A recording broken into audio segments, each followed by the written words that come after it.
I think he might be. Thank you, Mr. Speaker. Mr. Speaker, like my good friend, the gentleman from Greene County, I'm a student of history, and I recall that during the dark days of World War II, President Franklin Roosevelt declared in a famous speech that all Americans are born inherently with 4 freedoms, that amongst these were the right to be free of fear. Today, Mr. Speaker, the legislature considers a measure that goes a long way towards freeing us from that fear. Today we consider House Bill 40, the Castle Doctrine, which strengthens our right to protect our homes and loved ones from those who would bring us harm or death. Castle Doctrine makes possible the legal use of arms without fear of government reprisal against us when we acted only to protect our loved ones. House Bill 40 would, per se, allow us to stand our ground when we feel there is definitive threat to the safety of ourselves or our loved ones. In today's discussion, Mr. Speaker, we consider whether or not every citizen of Pennsylvania has that right. I say we do. We most definitely do. Honored colleagues, we hail from all points of this Commonwealth. For all of our diversity, we bear a commonality. How many amongst us, before we came to this hallowed hall, did not discuss with our spouses or our loved ones what to do in the event that something should go terribly wrong in our homes in our absence? God forbid this should happen to any Pennsylvanian, but we're always well advised to embrace the Boy Scouts motto, Semper Paratus, always be prepared. I know my wife and I had that discussion. We spoke about what she should do if I was not home and she had to deal with an intruder and how to best protect herself and our children. Can't say for sure, Mr. Speaker, but I imagine a lot of us had a similar discussion. Mr. Speaker, we live in an increasingly violent society.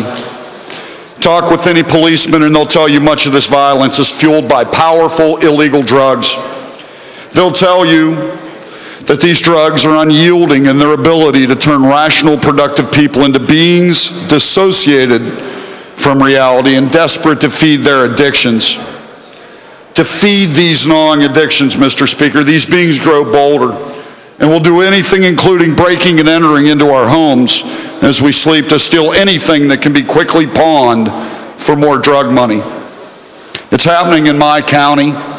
It's happening in the neighboring county of Allegheny and many others I know of.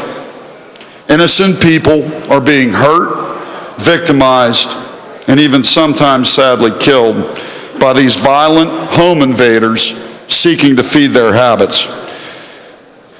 We have a chance to stop this, Mr. Speaker, and it comes to us in the form of House Bill 40.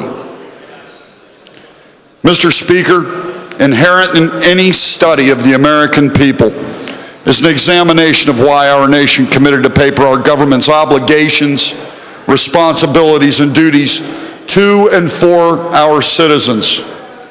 This commitment, our Constitution, has been our testament to the relationship between a people and their elected government. A guiding principle of our nation, Mr. Speaker, is that our government respects our right to own property and to protect our loved ones and ourselves from harm. An affirmative vote for House Bill 40, Mr. Speaker, reaffirms our commitment to these guiding principles.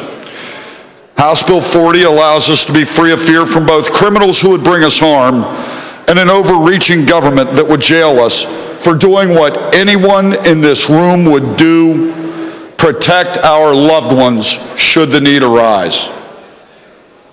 Critics of House Bill 40, Mr. Speaker, would have you believe that its passage will lead us into decay reminiscent of showdowns in the dusty streets of the Old West or the carnage of D-Day. I think not. Truth be told, Mr. Speaker, in many states that have enacted Castle Doctrine or its equivalent, crime and murder rates have actually fallen. As example, look to the crime statistics of Florida, Texas, or any of the other 30-plus Castle Doctrine states for proof. The preponderance of data heavily suggests proof in the adage that an armed society is a polite society. Mr. Speaker, the framers of our Constitution recognized our liberty to keep and bear arms. The Commonwealth's Constitution, the one we all swore to defend, goes a step beyond to say the right of all Pennsylvanians to keep and bear arms shall not be questioned. Vote for House Bill 40 today, and we can realize Roosevelt's freedom from fear. Vote for House Bill 40 and assert that the people do not belong to the government, but rather that the government belongs to the people.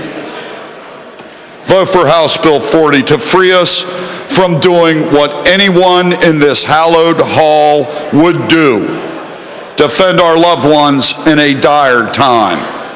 For whatever reason, one I've identified or one I haven't, Mr. Speaker, I encourage the members to vote for House Bill 40. Thank you, Mr. Speaker.